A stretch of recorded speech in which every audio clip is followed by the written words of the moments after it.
All right, well, good morning. My name is Lindell Ormsbee. I'm currently the director of the Kentucky Water Resources Research Institute, but in the past I was director of the Kentucky Center for Research, Environment, and Energy, and KRCE. So I'm going to be talking this morning about a really fascinating project that we conducted as part of the KRC focus on Paducah, and this was a stakeholder engagement process that was looking at what the community would like to see happen to the property at the DOE facility, the Paducah Gaseous Diffusion Plant, once that facility was shut down. Now, when we did this study several years ago, the plant was still operating. As you know, that's now changed. The plant has been shut down, and so they're actually starting actively to take down some of the buildings. And so this has now become a reality. So again, one of the concerns that DOE had was what are we going to do with this thing once it is shut down, and the community was very, very concerned about it. Really from two issues. One, looking at what are the economic implications of this. As we'll see, this facility was bringing in $140 million to the community every year. And there's also, as we've talked about in some of the other presentations and talks, significant contamination issues at the site. And so community want to know what's going to happen. Are they going to clean this stuff up? What's going to be the ultimate disposition of this? So I'll talk a little bit about the objectives of our study, kind of introduce the team that was involved in the work. The process that we put together to try to tackle this issue, we developed our own sort of site-specific protocol in this study. Did a lot of analysis, and I'll talk some about the results and then kind of summarize some of the accomplishments and some of the findings. So this is a map of the Paducah Gaseous Diffusion Plant, and the red dot, or the red shaded area, is the actual kind of the DOE controlled area. There is a security fence around this. This is where all the enrichment happened, a lot of the enrichment facilities. DOE also has some active property outside that. There is a series of landfills that are active, and some of those have been closed, but this is still an active area. And there are a couple of supporting facilities. There's a water treatment facility and so on outside this area. And then we have another area that kind of surrounds all this that is also controlled.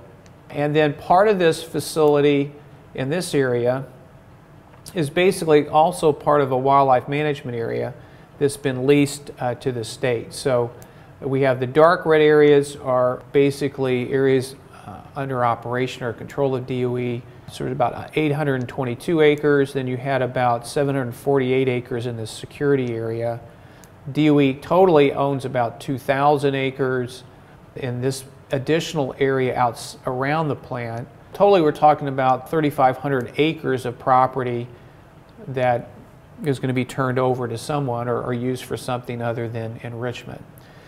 We also have an area in this shaded green that kind of surrounds the area that provides sort of a buffer to the facility. This is a wildlife management area that's basically managed by the state of Kentucky.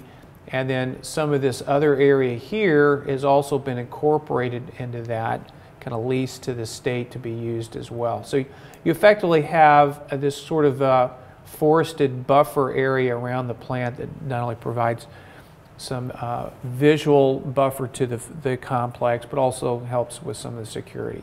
Over here you have several residential homes along some of this property here. You can see the density of the different lots there. To the west, this is more farmed area here, so you have larger lots and more agricultural area. So basically the question that was being asked was, once the operation shut down, they start tearing down these buildings, what is going to happen to this shaded red area? What do we want to happen? And so what we were asked as part of this project was, what does the community think about that? And we'd like to know what the community's preferences might be for different potential land uses. Okay, so again, we were asked what do they want to do with this red area now once it's turned back over. We do have this wildlife management area. There's also a property to the north of that I did not mention that basically houses one of the power plants. There's a TVA power plant up here that was built ostensibly to provide electricity to help run this. There's actually another power plant across the river as well. The Joppa plant also provides electricity to this plant. And at the time of its full operations, this facility was using as much electricity as, say, the city of St. Louis or the city of Nashville. So they had these massive power plants they built to help provide that electricity. All right, so before getting into some of the details of the project, this project had somewhat some unique or special challenges, and so I've kind of summarized a few of these. One of those is just the secrecy of what was actually going on out there. These things were built, this facility in particular and its sister facility in Portsmouth, were built at the height of the Cold War. So, you know, you can see there was this sort of buffer put around the facilities. There was a lot of mystique and mysterious questions about what was really happening out there.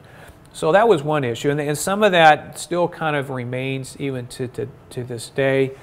What we found, because of some of the contamination that was revealed over the last several decades, that there's a lot of people in the community have a very wide distrust of the Department of Energy and really the federal government in general, including EPA and some other folks. So when we're trying to have a project where we're going to start dialoguing with folks like that, there's some essential barriers you have to get over with. For example, when we're talking to these folks, one of the questions they would ask immediately, and sometimes the first question is like, who's paying for this? Okay, and so when we disclose, well, these are the funds for the study was being provided by the Department of Energy, but this is sort of an independent process. Just the fact you mentioned DOE, immediately they get very suspicious. It's like, well, I don't necessarily want to talk to you, or maybe I've got some concerns about that. There had also been some revelations I'll mention or kind of highlight in a second, that there's perception of widespread health impacts to the workers and the surrounding residents. And so there was an environmental concern on a health concern. On the flip side of that was a huge concern about what's going to happen when you yank $140 million out of the local community. So that was a huge concern. So you really, as we'll see, start to have sort of these two, not necessarily competing, but certainly different concerns and perspectives about the site, both the environmental health issues, the legacy issues, what's going to happen in the future with regard to that, and then also, well, what's going to happen with regard to our economy. And then we're constantly running into some urban legends. Some of these were somewhat comical, but a lot of people actually believe them. These are just a few of the examples. People were telling us, well, you really can't hunt at night in the wildlife management area because the deer glow out there. You can see them because presumably the thought was they must have been exposed to radioactivity or something, or they're glowing. We had people tell us that, well, you know, if you go out there and you have a deer and you cut off its antler, this glowing green stuff will ooze out of the antler. And so that was a concern that was raised. And we had some folks that tell us, you know, when they used to run the plant back there, they would have uranium salt in the salt and pepper shakers, and people would just salt their food with the uranium salt, so that stuff was just everywhere. So there are a lot more than those, but that kind of gives you the flavor of some things we had run into. So we started talking about, well, what would you like to have happen out here? Inevitably, you're running into all these tangential issues and stuff, so that made some things somewhat challenging. Just to kind of illustrate some of the both local and actually national focus that was put to the site that also kind of engendered concerns, suspicions, and so on from the folks that we were interacting with. Here's just a couple of headlines. This is from the Washington Post, okay? This is not like the Paducah Sun. Talking specifically about the Paducah site contamination that was found, the impact to some of the workers, risks that were concealed, and so on. So you can kind of see the flavor of some of those headlines, some of the concerns. There was also an article in the New Yorker magazine that talked about, as they characterized it, Paducah's secret nuclear disaster, fallout. This was by an author by the name of Bobby Ann Mason, who actually wrote a novel about the site. That there was this man who worked at the site, and he had a relationship with this woman who was sort of an environmentalist, and so this interesting dynamic there. I think that the name of the book was The Atomic Romance or something, so you had that type of flavor to this as well. And then some more recent articles that were looking at concerns about health coverage for folks that have been potentially exposed, both workers and also children of workers, articles about that, hearings and so on that transpired. So those were some of the kind of backdrop of what we were kind of walking into. All right, so relative to the project team, this kind of summarized some of the folks that were involved. Sort of our technical liaison with DOE was with Rich Bonzak, who helped interact with us as we were going through this with regard to DOE's perspective. Steve Hampson at the time was working with the Water Institute and also KRCE, sort of our technical liaison. We're looking at technical issues with regard to some of the environmental concerns. I served as a project manager of this project. And then we brought in some expertise from some different disciplines. We had Dr. Chike here, was in the College of Communications, and he had a methodology called community-based participatory communication that he had used in a lot of sites around the world.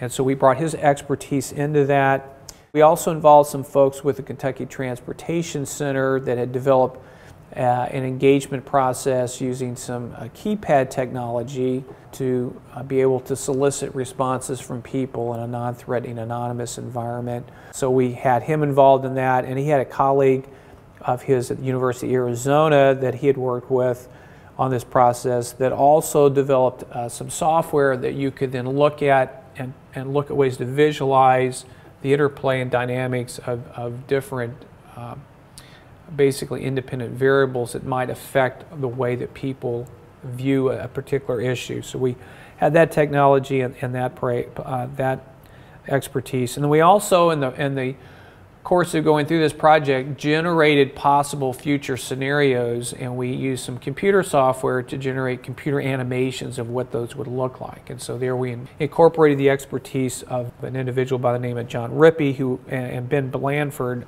Both of those worked with the Kentucky Transportation Center with Dr. Grossard. So that provided a really good, strong technical team. And then with regard to facilitation of some of our focus groups and interviews and so on, we brought in some additional expertise, foremost among those Anna Hoover, who now actually got her doctorate and is professor in the College of Public Health at UK, who also had a lot of experience with regard to public health and community engagement activities. So that rounded out our team that we used in engaging the community. So in looking at how we're going to do this, there were some different strategies out there that people had used. Certainly at DOE facilities, there was a report that was done several years preceding our study called The Politics of Cleanup, that was done by an organization called the Energy Communities Alliance. And they looked at engagement activities by mainly DOE at DOE facilities and went through and really evaluated that, critiqued that, and they came up with some sort of guiding principles. This is how you should engage communities that have been impacted by environmental contamination and so on. So we did a lot of research looking into that, and from that we kind of came to a consensus. We really need both qualitative and quantitative ways to assess what's going on. So for our qualitative tools, we built a toolbox that involved doing a listening tour first. We then did some community-based participatory communication methods that involve focus groups in a specifically structured way that I'll summarize. And then we also pulled in some of these quantitative methods, keypad technology and so on, that were encompassed in a sort of a global method called structured public participation, or structured public involvement, SPI as it also is known. And then we also used some of this technology developed at the University of Arizona using what's called case-wise visual evaluation methods. So that gave us both quantitative and qualitative methods. And then we started looking at how do we evaluate how effective these processes are going to be. And there we actually ultimately ended up using two different metrics. One metric that we used was something called the Ormsbee ladder of public participation. This was a construct that was developed by a social science researcher by the name of Sherry Arnstein back in 1969, and she went through and really evaluated. Of course, remember this is at the end of the 60s, where you had a lot of public issues, social issues that were going around, and the government interacting with folks. And she evaluated different ways that government agencies typically interact with the public, and she built this kind of this ladder of public participation going from sort of bad models up to more positive models.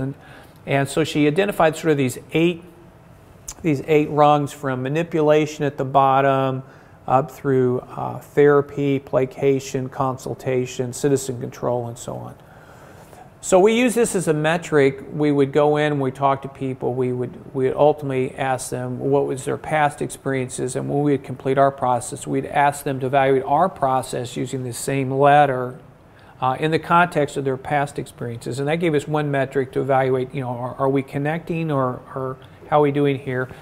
And then we also used this traditional Likert 1 to 9 scale, rate how well you thought this process was, from 1 being bad to 9 being good. And so then we use that as a secondary metric.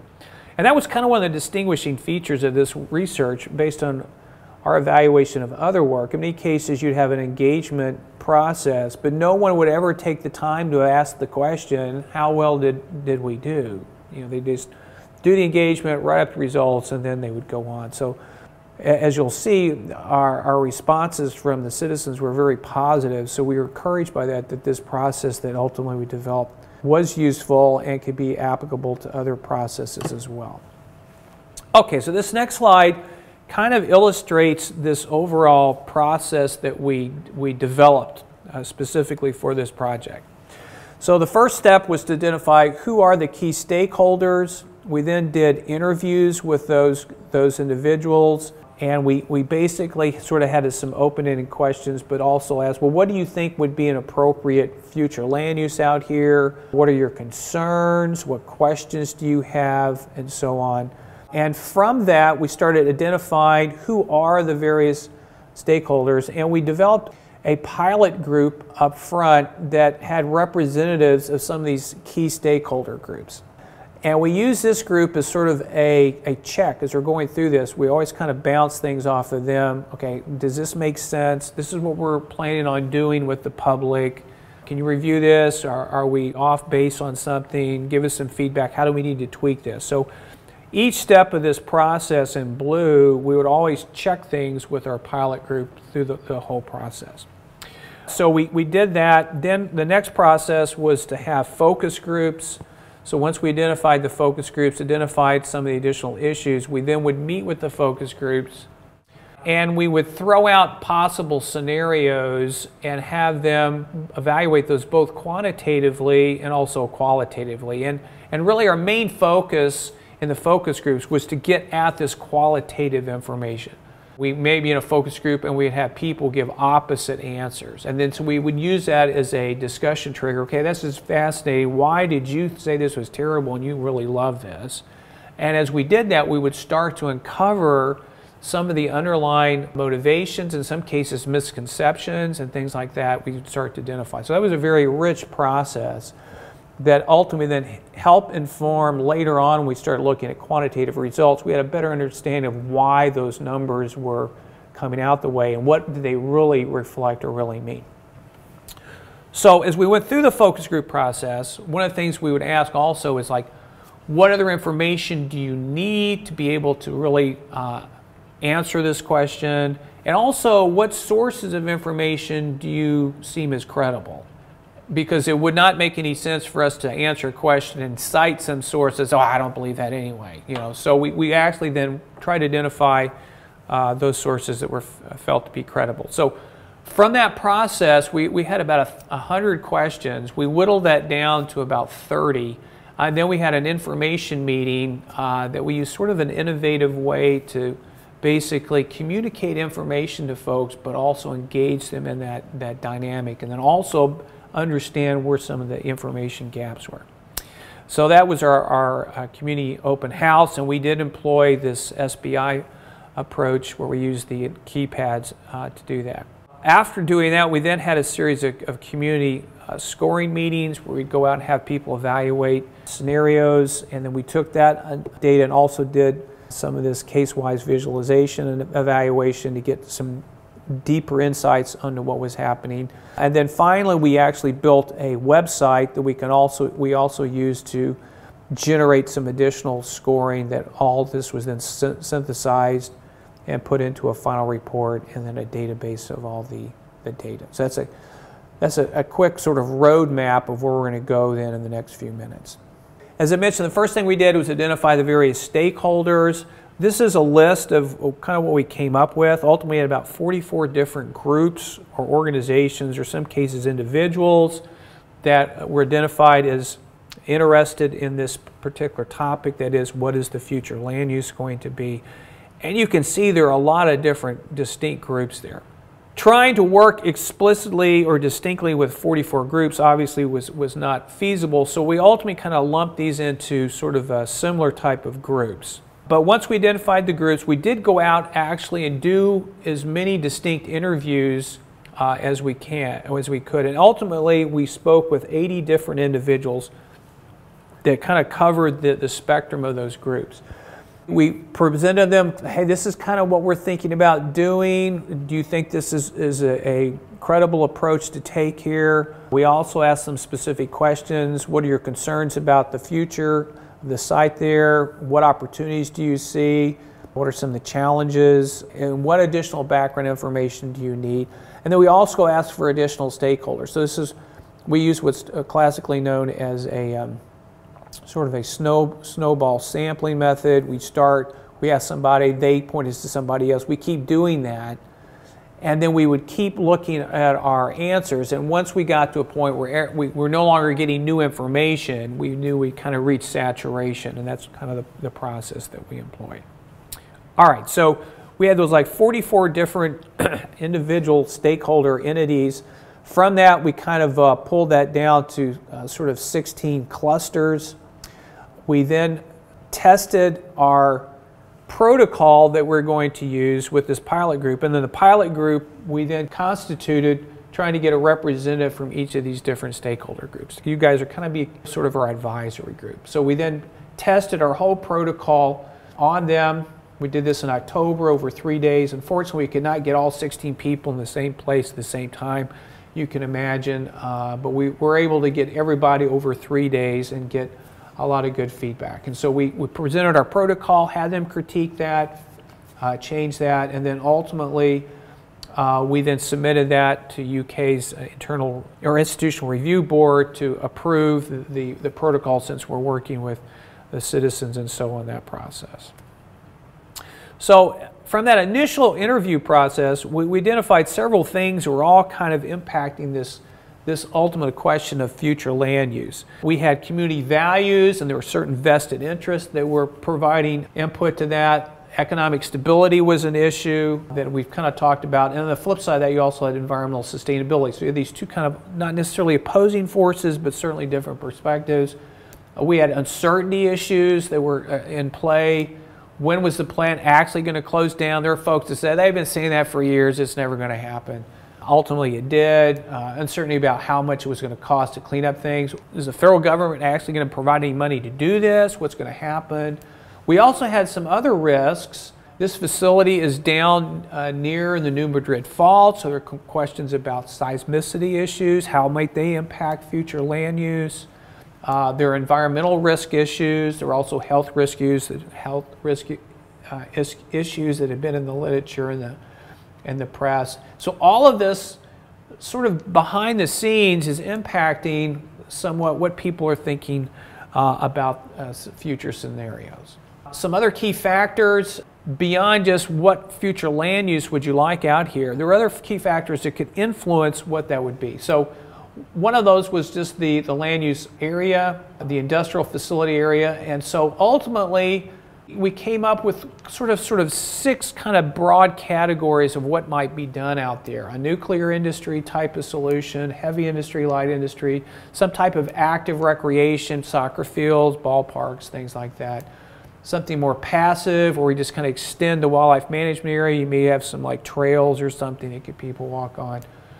Or the other extreme was instituting some type of institutional control. So you might just go out, we clean it up, we put a big fence around it, and we just keep people away. Okay, just don't come in here. Some other key factors is the wildlife management area. You got this buffer around here. Should we have active recreation in there, or should we just maintain it as a very passive recreation? That kind of gave us 2 different perspectives. And then we have all these contamination issues. How are we going to tackle this? You can ask, what would you like out there, ignoring everything else? But when you start thinking about, well, there's contamination out there, well, that might affect what I think about that scenario, because, okay, what are you going to do with that contamination? Are you going to clean it up, or are you going to leave it there? So we start to get in these secondary issues that could impact ultimately what scenario people may come up with. So one of those, as I mentioned, was the legacy waste. There's a lot of bad stuff buried on the site currently. Then you had the question is, when they tear all these buildings down, what are they going to do with all that stuff? Are they going to leave that on the site? If they do, how might that affect the land use decision versus moving it out? So we had sort of these 2 issues here, then sort of some secondary issues that we ultimately did not explicitly look at. Was groundwater contamination, because the presumption was eventually that's going to be addressed. And then seismic considerations, we did not really get into that due to some of the uncertainty issues with that, and that's another whole issue. I think one of our videos talks about some of those dynamics. You can see some of the uncertainty and history of that. So we were aware these were out there, and if they came up in the conversation, we tried to address those. But these 2 in particular turned out to be highly influential in what people might conclude to do at the site. So that starts to increase the complexity of the problem. So let me try to kind of illustrate how you might think of how this complexity could increase. So here's a question: is I want to address this person. They come into our clothing store, they're going to some meeting, and they would like to get a new suit.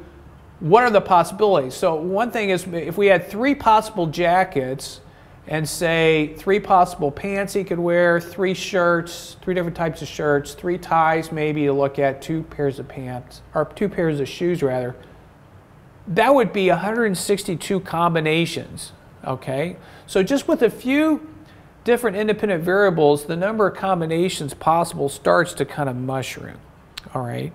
So when we're looking at our problem, we had the land uses, we had the wildlife management area decisions, we had the issues with regard to legacy waste, burial waste. So we can't look at all the possible combinations.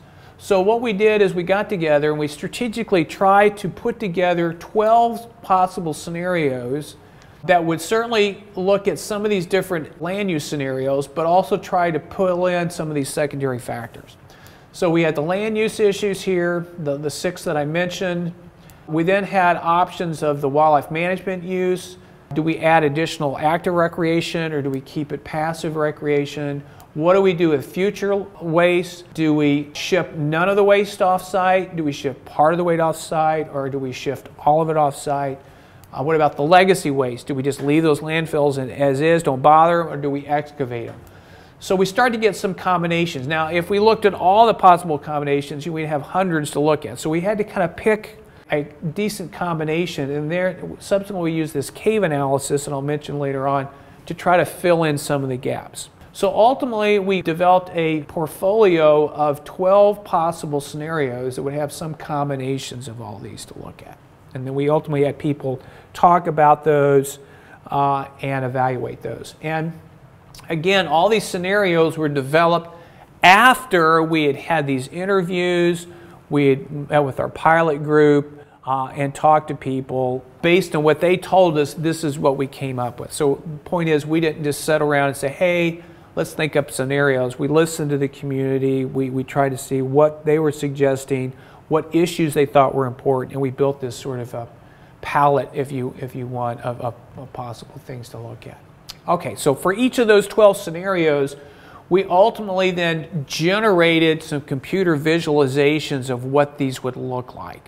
And we worked with some of our guys at KTC that used some technology here to build it. So this is actually a computer-generated picture of this site. It looks real. And then we built videos so you can actually fly around this to look what it would look like. So for example, if we put a nuclear power plant there, what would that look like? If we put a Toyota plant, as an example, there, what would that look like? We just got rid of everything and put a fence around it. So that gave people perspectives that would give them some additional insights. And if we put like a huge landfill to keep all the waste there, what would that look like if we put that there? And then parenthetically, that was a fascinating example. Before this started, some of the local leaders wanted to build this massive landfill to take all the waste, and they wanted it at the front of the facility.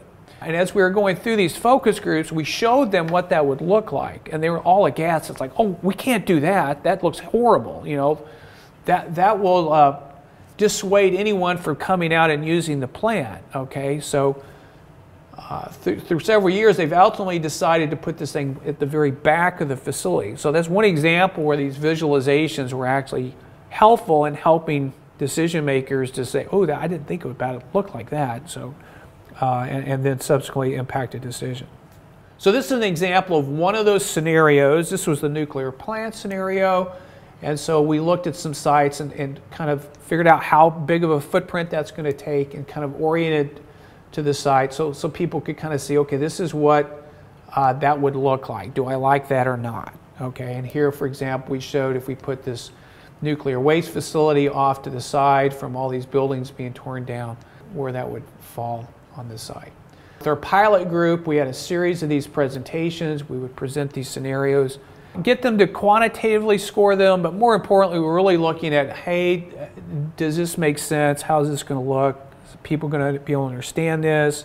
And then we also had some of this qualitative discussion about why people liked something or not, to try to get at some of these underlying issues that we make sure we explain to people, so we make sure we're addressing what their concerns were.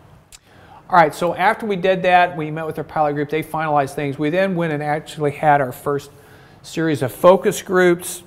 And what we did is we employed a methodology called community-based participatory communication. And this kind of summarizes what we did in the different steps. So we had initial get-together, and our focus groups typically were about 8 to 12 people.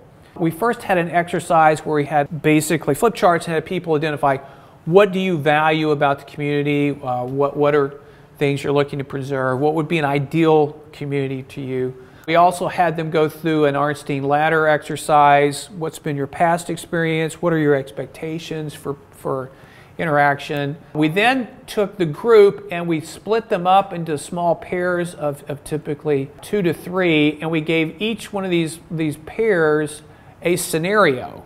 A little packet that had visualizations of what that would look like, a little bit of information, and we had them dialogue amongst themselves about that. And then we would have them come back and in their little discussions identify key issues, concerns, and so on. Then we'd have them come back and present their scenario to the rest of the group and facilitate a discussion. So we let them kind of do this themselves. And then from that, we would have them critique the scenarios. We did this quantitatively, identify additional information needs. It's like, well, this was interesting, but I really needed this other information to be able to really give you much feedback on that. So we try to identify where are some data gaps. We also identify what are credible sources. Okay, if I go get some information, are you going to accept this information? Okay. What was fascinating was of all the organizations we looked at, very few people trusted DOE, which was totally not unexpected based on some of the history of the plan. One thing that was fascinating, a lot of people didn't trust EPA either. In fact, the only organization that most people felt like they probably would accept information from was the Kentucky Fish and Wildlife. I'm not sure exactly why that was the case, but across the board, regardless of people's perspective, they kind of trusted those guys, but no one else essentially. So that was interesting, observation. So if I'm presenting information, I need to cite a source that people are going to find acceptable. And they also typically thought, in most cases, that universities were somewhat unbiased. So at least that was good. All right, so we had a lot of these focus groups. We had with the CAB members, we had hunters that we met met out at the site. We had the city council folks and a lot of other folks as well. But so those are just a couple of photos to kind of illustrate that. And as I mentioned at the outset, we would go through a couple of exercises. One of these was a key value exercise. What 2 things do you most appreciate about your local community? And we start documenting those, trying to get at what do people value. So when we start looking at scenarios, we're trying to map what they want back to their values to make sure they're consistent. We try to help them do that, okay? And as we're looking at what they like, we try to see, okay, what is this reflecting about what they're really valuing? We try to make sure we understood that. These are some of the things that they identified that they really valued about Paducah, their cultural art opportunities, outdoor recreational activities, which was, okay, that might be important as we start looking at this. Strong community leaders, cost of living, which is an economic issue. They like the small town atmosphere, so if you start thinking about future land use, that might come into play. So we went through that exercise, and we're also, what are some characteristics of an ideal city? Economic and educational opportunities, so that economic thing was really big. Good health care facilities. Recreational opportunities again came up. Okay, so those are starting to get an understanding of what some of the values and visions are. We also, as I mentioned, used that Ornstein ladder to try to assess what people's expectations were. That scale basically goes from essentially 1 to 8 or 0 to 7 if you scale that down. We had those 8 different rungs on the ladder, so the higher the number, the better. And like where we are now, you had these different focus groups. We had Ballard County citizens, educational healthcare folks, people that worked at the site or subcontractors, people that use the wildlife management area, economic development, local government folks, PGDP, USEC employees, and then water policy residents. These are people who actually lived around the facility that had been impacted from the contamination. And what was fascinating is most people's, this is past experiences, had been fairly negative, okay? And so then we had what they expected in interaction with the government, and we had much higher expectations. So this is sort of a gap that we were trying, okay, this is what people's past experiences are, this is what they expect, and so ultimately you're trying to make sure that you achieve a result that's meeting people's expectations. It gave us some guidance on how we should do that. And what was fascinating is you did get some variation, obviously. Some of the people in education or healthcare were sort of the most cynical or based on their past experiences, had some of the highest expectations. The people that lived out at the plant, you see, based on some of their interactions, had some pretty negative perspectives and also had the highest expectations. So that gave you a target of what was going on there. And it was fascinating that people had the lowest past experiences also tend to have the highest expectations. So you had that expectation gap going on. All right, so when we went through all those 12 scenarios, we had the focus groups evaluate those 12 scenarios. And these were sort of the scores we got using a Likert scale, basically 1 to 9, whereas 1 is I hate this, 9 I think this is fantastic. So here you have the mean scores in the blue, and you have the standard deviation, so you can kind of see sort of the variation, and then also the median scores. So even though this had a decent mean, you can see some of the variation. And generally, the average scores for these industrial scenarios were higher than these sort of more passive scenarios. But you also see some of the high variation of the standard deviations. It would be tempting to say, oh, this is great, everyone just wants heavy industry out there. That would be very misleading, because what we found is you can't just look at the means, you actually have to look at the actual distributions, and by using this technology that we came up with, we were able to get at those distributions, and then also look at the qualitative information. So as we would go through these focus groups, and this is the composite, we would ask people, why did you rate this high or this low? And we'd get people to give us feedback. So we collected a ton of qualitative information that we would audio record these sessions and transcribe all of those, and we got pages and pages of very, very rich synopses about what people were thinking. So as an example, if you take one of the focus groups, like this is the people that are USEC employees or they actually worked at the plant, you could see that they wanted a nuclear solution, and they thought these other things were less positive, let's say, okay? Here is this education healthcare group. They hated the nuclear stuff. They wanted the institutional control. So here you can see we have like polar opposites of what people are thinking. When you mesh all these together, it makes it look like the mean is higher here, but if you implemented that, you would be really alienating a lot of people over here. Here are people that live adjacent to McCracken County, that a lot of people worked at the plant, so again you had higher scores for industrial or nuclear. Here are some of the people that worked around, or some of the sports people.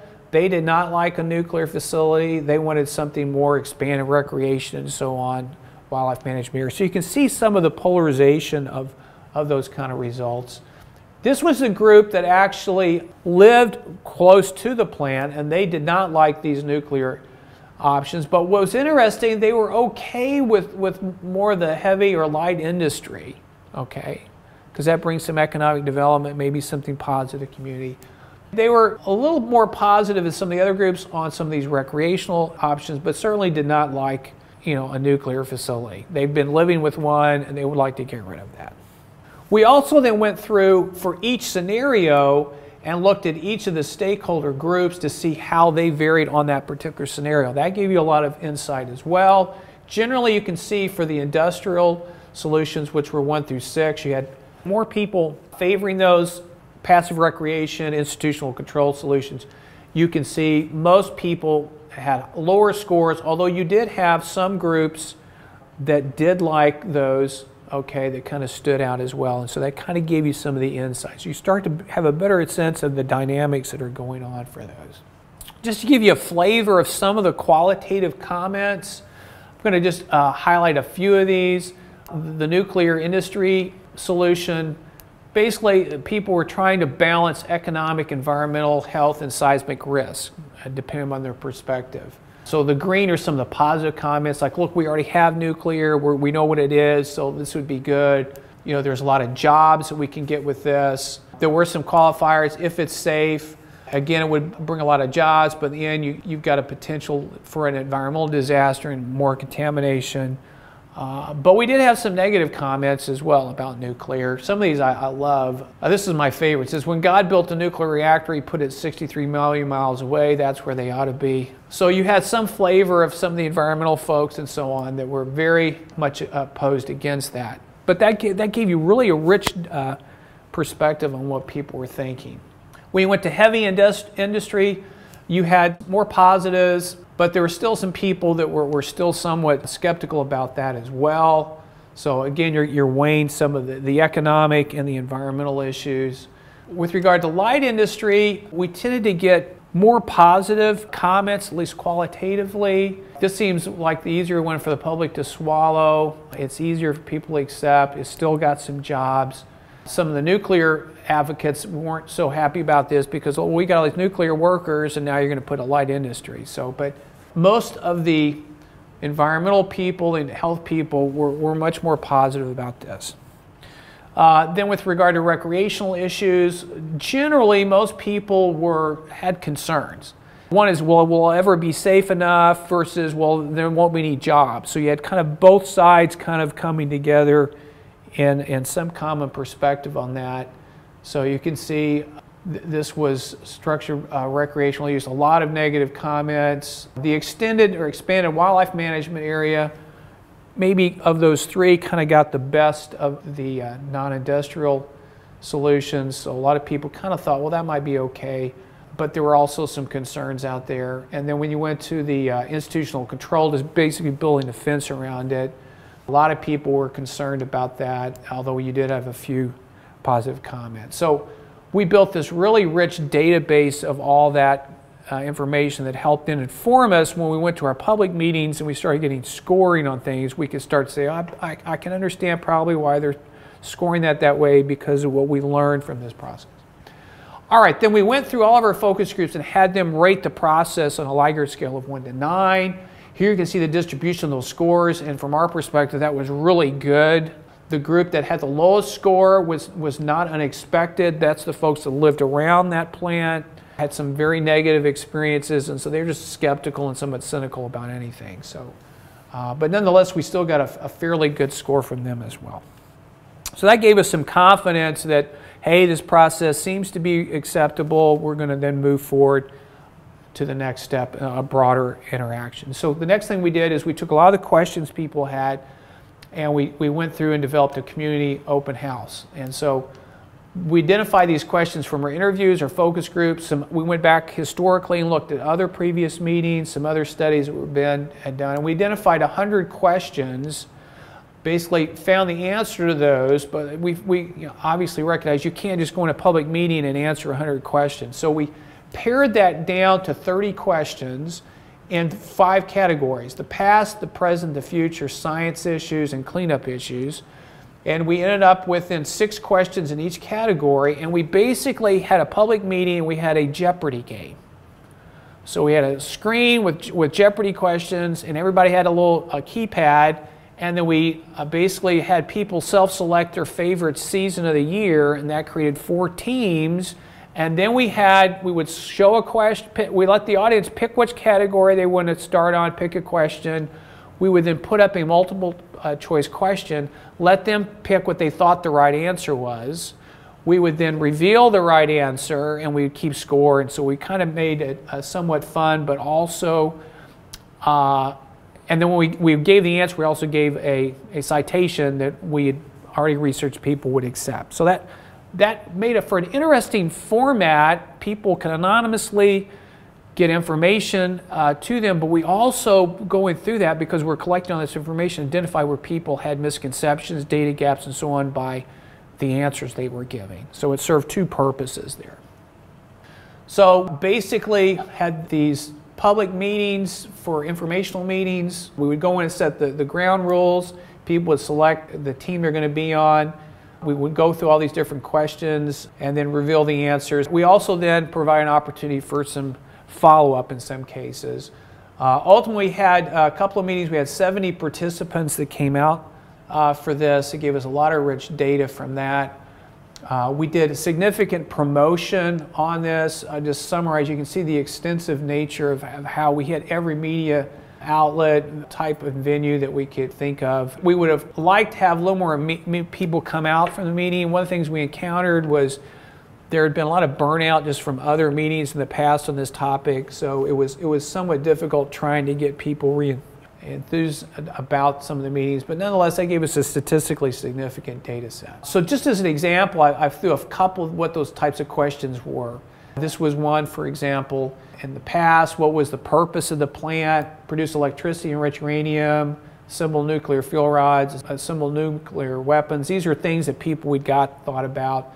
Then people would score that, we would give the answer, and then we would show the audience how the audience had also voted on that. So you could say, hey, I voted in that or not, and then we'd tell them the right answer. So that's an example on the environmental contamination. We gave them like, well, you've got this TCE contamination of technetium in the groundwater as 2000, how much groundwater had been contaminated? Well, how do you quantify that? And so we use this as an example, something people could relate to. And so it's like 16,000 Olympic-sized swimming pools. That's how much contaminated groundwater you have out there. Well, people would say, well, that's a lot of groundwater. We also went through an example of what is the payroll out there that's going to be impacted if this plant shuts down, to give people a perspective on that. On a science question, what type of technology is out there we're using? There were some people who are really paranoid about a nuclear power plant. So we had put this question in to basically say, look, before that would happen, a lot of things would first have to happen. Which one of these? And it turns out to be all of the above. So that was a way, it was sort of a subtle way to ask a question, but also transmit some information to people. And then we also got what people's perspectives were. So that's just a flavor of kind of how we ran out. The people really enjoyed that. That was very successful. It was a way to have bi-directional communication between the groups. So after we'd done that, kind of laid the groundwork. And one of the things we're trying to do here also is to get out and answer questions in this format before we have a public scoring meeting, so we don't get sidetracked with a lot of secondary issues. So it served that purpose as well. So then we had a series of public meetings where people would actually score these scenarios. The format for the meeting, we'd set the ground rules. We'd first present each of the 12 scenarios. We would field questions about those scenarios, then have folks vote on the scenarios anonymously using the keypads. We would then, at the very end, we say, well, we've gone through 12. Is there some other one, a scenario that someone has out there that they're dying to mention? We could then, on the fly, code that up and let people score that as well. And that turned out to be a very interesting thing. We got some other additional scenarios I'll briefly talk about.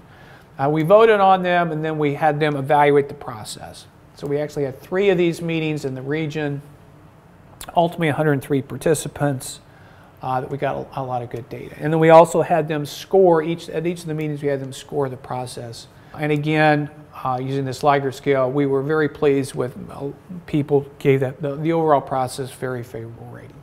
So this was the synopsis now from the face-to-face meetings. You'll notice it's very similar to what we had with the focus groups, okay, which was encouraging that, we also took that, statistically, you could say these were basically from the same population. We also took that as an implicit indicator that we could use the qualitative data we got from our focus groups to actually help inform us what people were thinking here as well. So that was the face-to-face meetings.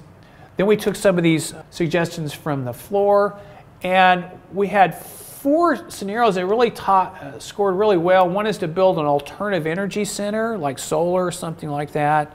Build a federal lab to test cleanup technologies, because you already have this contamination. A remediation research center combined with the power plant, a remediation research facility. You notice these 3 are all very similar. And so this type of facility we suggest independently of all 3 scenario meetings. So it wasn't all at one, and so that was fascinating. And actually the Citizen Advisory Board in 2005 had made a similar recommendation for this site. So we thought that was fascinating, or at least seemed to indicate, yeah, people would be, they would deem that as a positive. And then so we evaluated a bunch of these other scenarios. In addition to those 4, we had all kinds of things. A federal prison, a whole range of things. We had everybody evaluate those as well that helped lump into our overall portfolio. Obviously, we didn't have as much detailed discussion about these, but at least we were trying to see, is there something we've missed that folks are thinking that we want to make sure we get? But of these 4 top that we mentioned, you can see some of the scoring here, and some of these are fairly phenomenal. Like here's a federal lab to test cleanup, remediation research facility. There were a few people against that, but you can see a lot of people, over 60%, thought that was fantastic. So this also gave us some additional scenarios to consider. All right, so that gave us a rich amount of information, both quantitatively and qualitatively, to help not only educate the Department of Energy, but the local community as well. This is what folks are thinking here. Now remember, at the outset we said there's all these other complicating factors, like what do you want to do on the burial grounds, things like that. There was just no way we could answer all those questions in detail, but we did try to come back and look at the data and see if we could develop some hypotheses or some inferences from the data that might suggest what people were thinking about those. And so we kind of call that secondary factor analysis.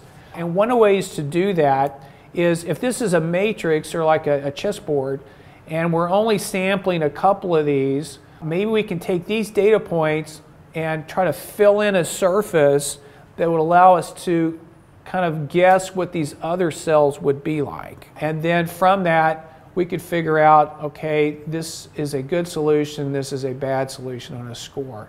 And so there's technology that uses just this small sampling, these 12 points, to try to infer what the rest of these points are. And we can develop a three-dimensional surface that kind of gives us some indication of how these other factors would impact a particular scenario score. And so from that type of analysis, we were able to determine that these other the land use, the legacy waste, and the future waste typically did not totally skew one scenario off from another one. They were important, but they didn't. For example, if you got rid of the legacy waste in the burial ground with an institutional control, that did not suddenly make it more popular than the nuclear option without it. These were important, but they did not impact the primary use. So what we did find was the primary factors, the land use and the wildlife management, can affect the preferred choices of the secondary one. So whether or not I put a nuclear plant or extend the wildlife management area can affect what people think about these guys. All right, so these didn't really affect this way, but these could affect this other direction. So a couple of observations, both from the quantitative and qualitative evaluation. What we found was that most participants favor the removal of both the burial grounds and the future D&D waste from the sites. They like to get the burial grounds out, and when they tear the buildings down, most people thought we'd like to get rid of that stuff as well. There were some reasons for that, health and safety, so that was one side. And then on the flip side, some people were concerned that might impact the economic development of the site. So you had both sort of extremes kind of coming to the same conclusion. There were some exceptions. The USEC people thought, hey, if we build a large landfill here, that will be more jobs for people to work at as they're tearing the building down. The wildlife management folks thought, hey, that's great. That'll keep other people away from the site. In fact, just as a quick sidebar, when we were talking to the hunters, we asked them what level of cleanup they would like at the site. And we thought, well, they would like the site cleaned up, right? They're out there hunting and so on. And no, they didn't want any cleanup, or virtually no cleanup. It's like, well, that's interesting. Would you all care to share why that's the case? Well, since we're doing a focus group just with them, they're all in a room together, it's like, well, we've been hunting out there for years. We don't think there's any problem. And the fact all these other people do actually works to our advantage. So if they clean up the site, people might start coming out to use the area that we basically have a monopoly on, okay?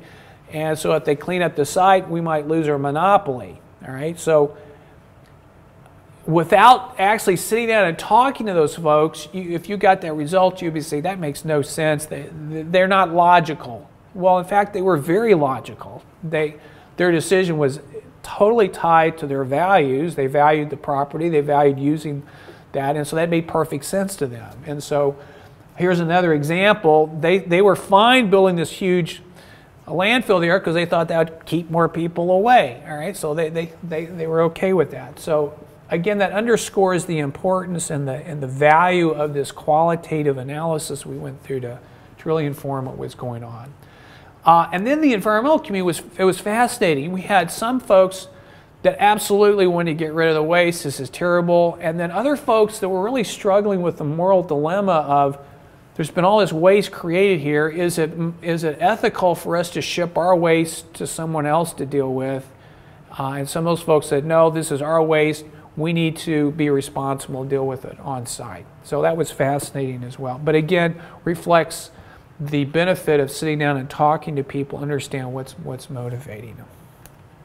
One of the ways we tried to infer on some of these issues is we would take a couple of these scenarios where we had some of the same secondary scenarios based on one of the land uses. So we took, for example, the heavy industry and the institutional control data, and the only difference between the two was whether or not the waste were kept on site or shipped off site. And so for those cases where we kept things on site, the scores basically went down, all things being equal, which gave us some sort of qualitative sense that would imply that they really wanted to get rid of the stuff and move it off site. So that's some of the type of qualitative analysis you could do with the data.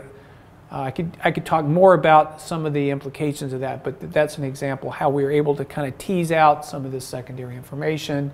And then we also looked at some qualitative responses from people, and generally it looked like most people wanted to get the waste out from that.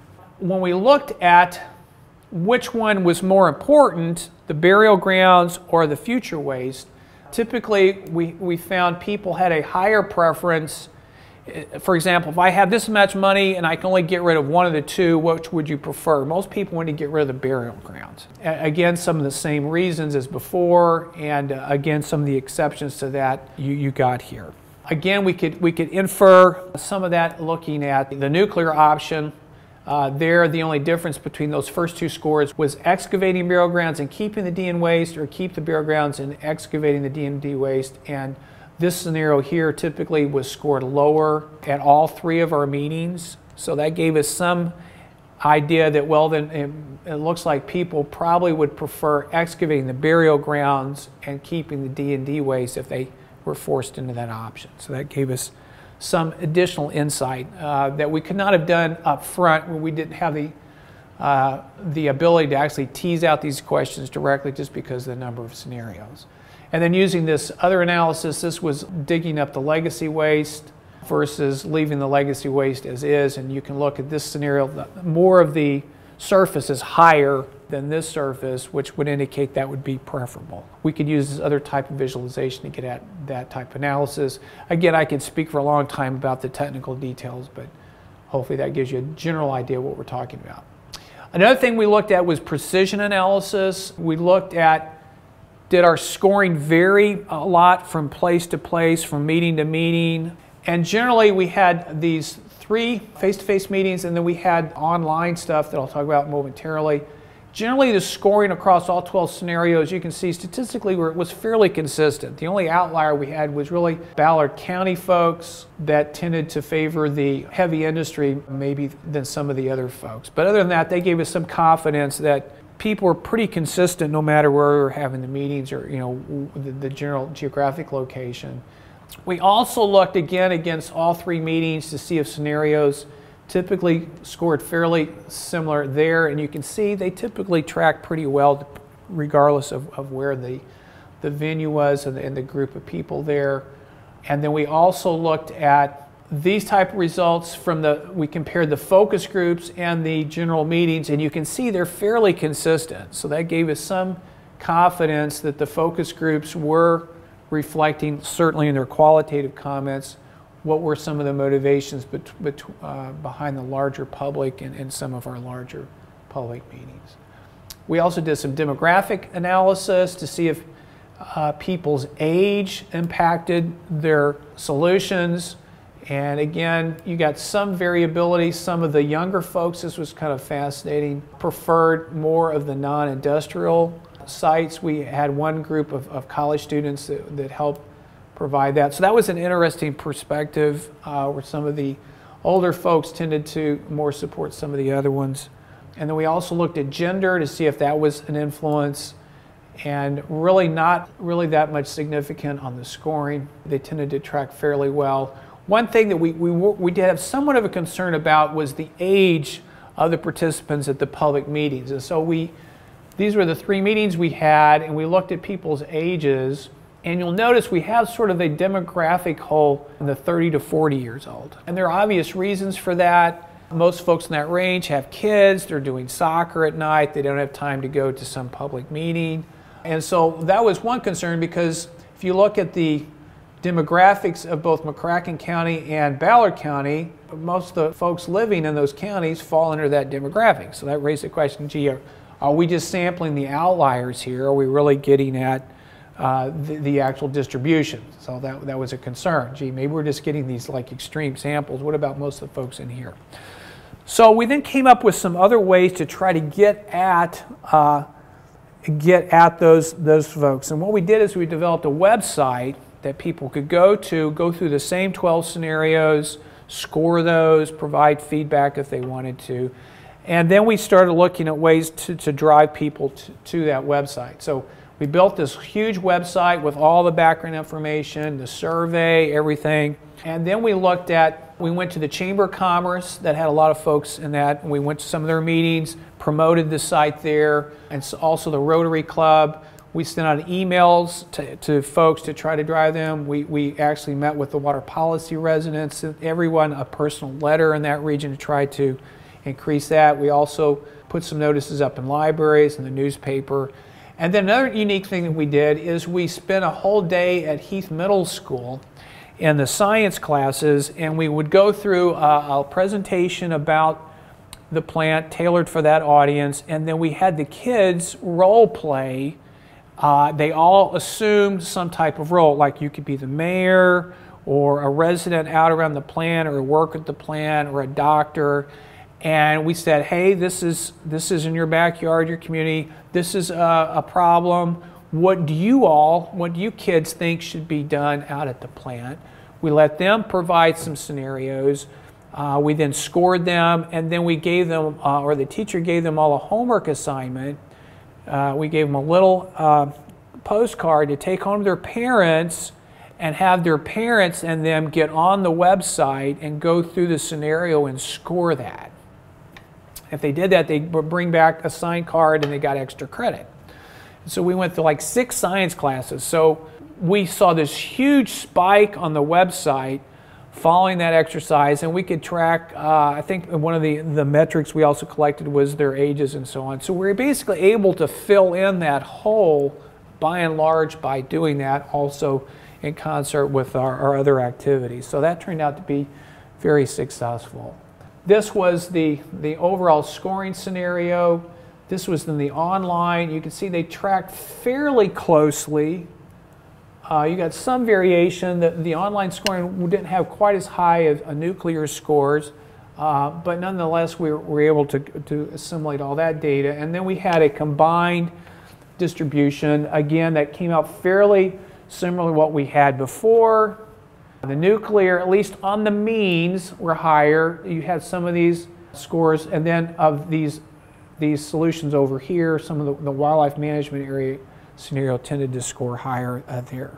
So just to kind of summarize, generally the average preference scores for the industrial uses were greater than the non-industrial uses. The average for the nuclear was higher from the others, but that's very misleading when you look at the distributions. The averages of the wildlife management scores tended to be higher than non-industrials.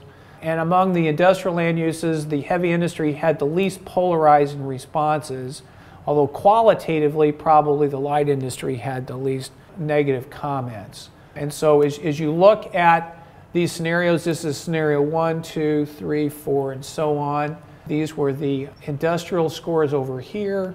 You can see, again, some of these distributions. This was from the composite set. And here, even though the nuclear was higher than the mean, you can see the high polarization of very negative scores here. These drop as you start to get more even distributions on the heavy and light industrial.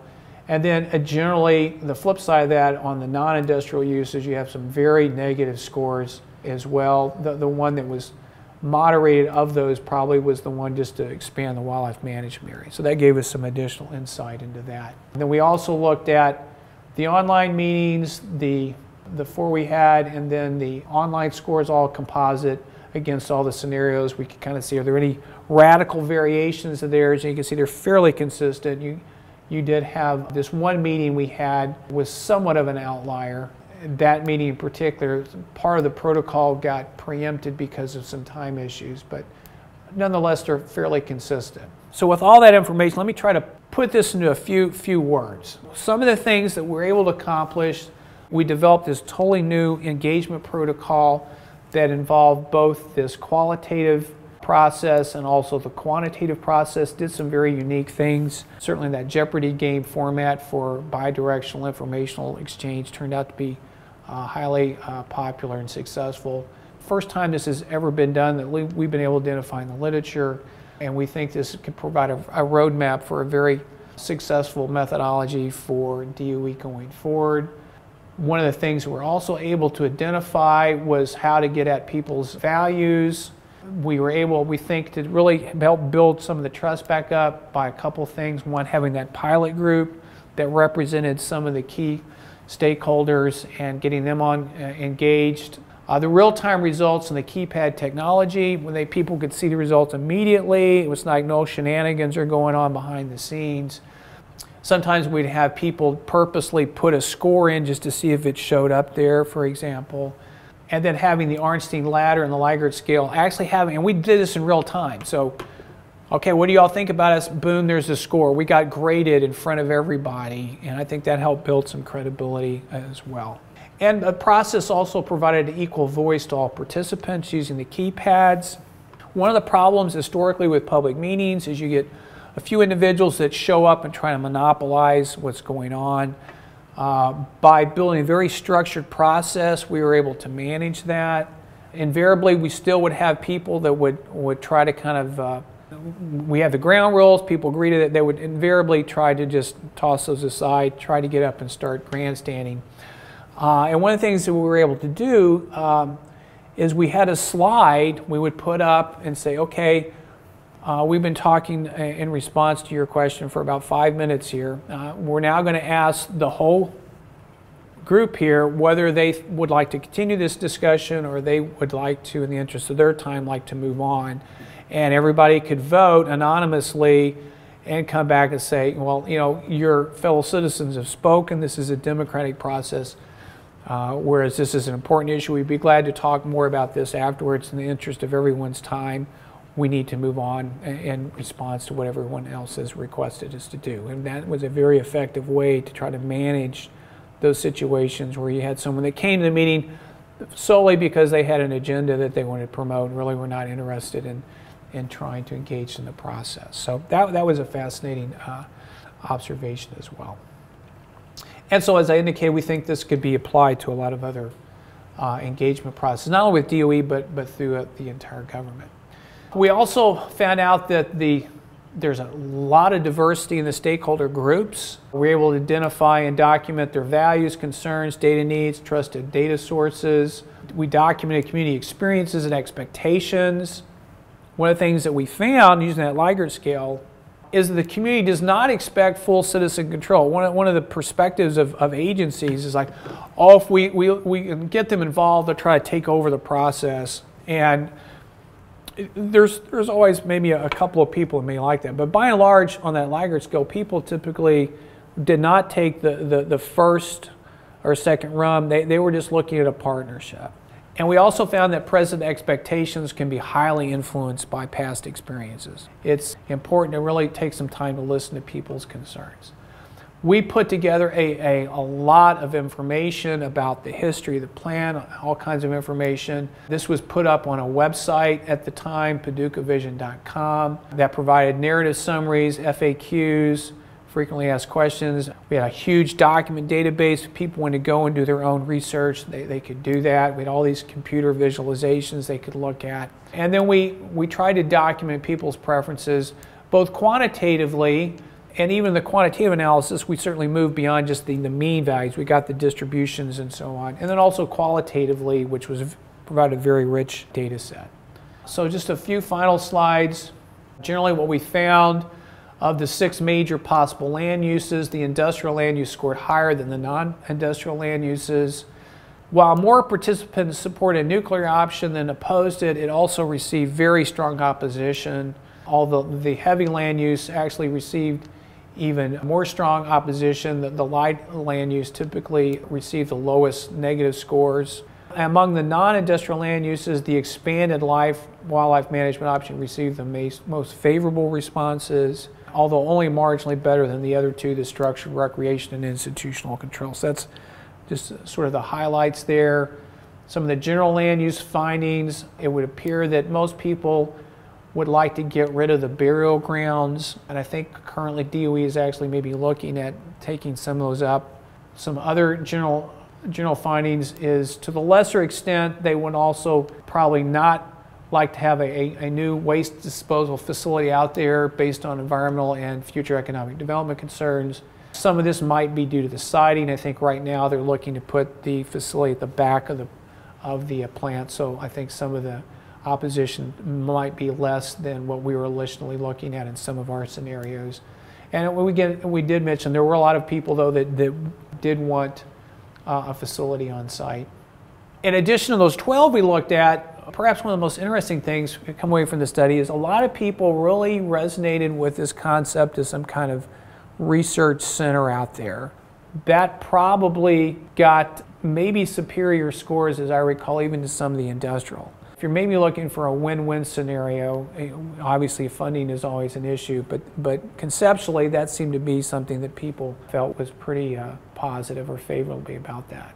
And what was fascinating is this concept was suggested at all 3 of the large public meetings. So it wasn't just one group that came up with that idea. Again, this was also fascinating because the CAB had kind of come up with a suggestion like that as well. We really felt that was a pretty strong recommendation from the community. Some of the other things we discovered that were maybe, I think, interesting, reflecting back on the past, is historical secrecy obviously breeds a lot of urban legends, and things got really kind of crazy at times. Past environmental practices, ASDR came out a report that had highlighted some problems that created some additional distrust, and then you had all these different studies. There was a health study, a NIOSH study, newspaper articles, and so on. All this collectively had built some level of distrust with DOE and create a lot of negative perceptions and perspectives on that.